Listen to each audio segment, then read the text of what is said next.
Баршаға сәлем, достар, қалдарың қалай? Менің каналыма қош келдіңіздер. Достар, әр күніміз тек сәттілікке толы болсын. Құрметті менің оқырмандарым, мен бүгін сіздерге песочное тестаны қалай илеу керек, песочное тестодан қалай дәмді самса пісіруге болады, сол жайында көрсетпекпін. Уйғурский самсаның қалай оңай түйілу жолдарын көрсетемін. Бұл менде бүгін заказға жасалынып жатқан самса. Өте көп заказ болды.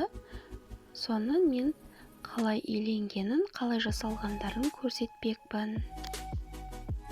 Ал кеттік достар, менімен бірге самса жасаймыз. Ол үшін менің каналыма тіркелмеген болсаңыз, қоңыраушаны басып, міндетті түрде тіркеліп алыңыз.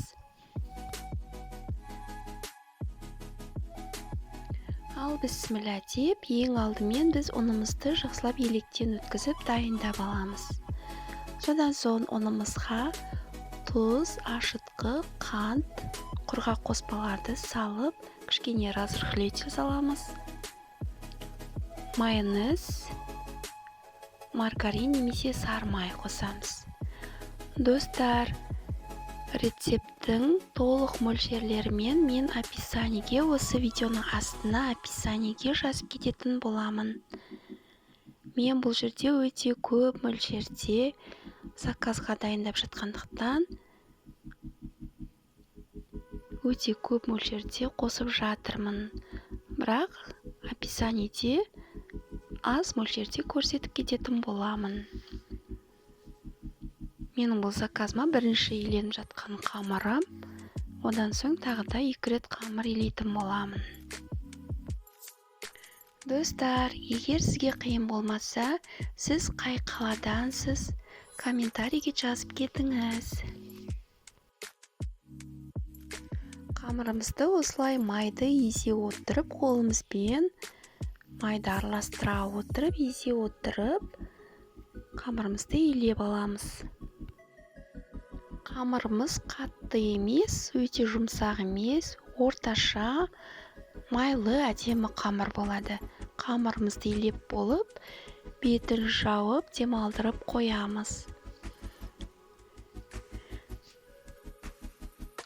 Қамырымыз демалып тұрғанда, ішіне салатын салмамызды дайындаймыз.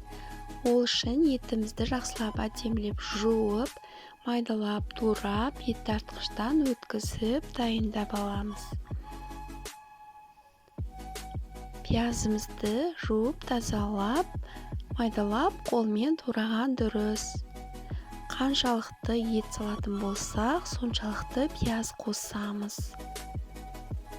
Пиязымызды қолмен тураған өте дәмді шығады. Сондықтан ерінбей қолмен тураған дұрыс. Содан соң мұны біздің салмамызды дайындап аламыз. Пиязымызды, фаршымызды, тұз, бұрыш, дәмдеуіштерімізді қосып, араластырып, дайындап аламыз.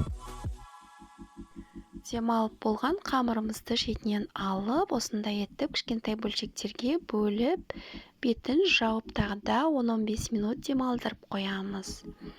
10-15 минут демалып болған қамырды осындай кішкентай етіп жайып, ішіне салмамызды салып, әдемілеп өріп түйіп шығатын боламыз.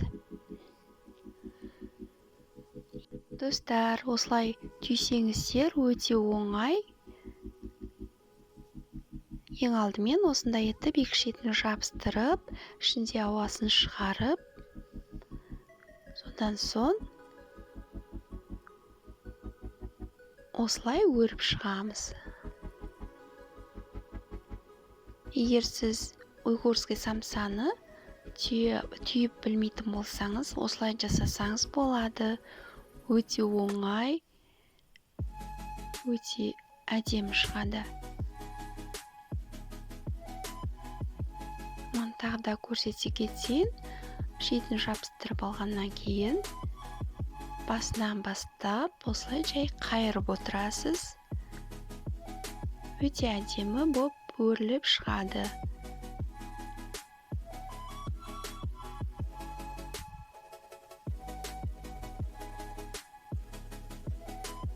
міне осындай әдемі. Үлкен той томалақтарға немесе үлкен отырыстарға осындай песочный тестомен жасасаңыз, самсаңыз өте дәмді, өте оңай жасалуы. Бетіне жұмыртқамызды жағып, қызып тұрған печкамызға, духовкаға 180 градусқа 20-25 минутқа қойып пісіріп аламыз. Мына біздің самсаларымыз пісті.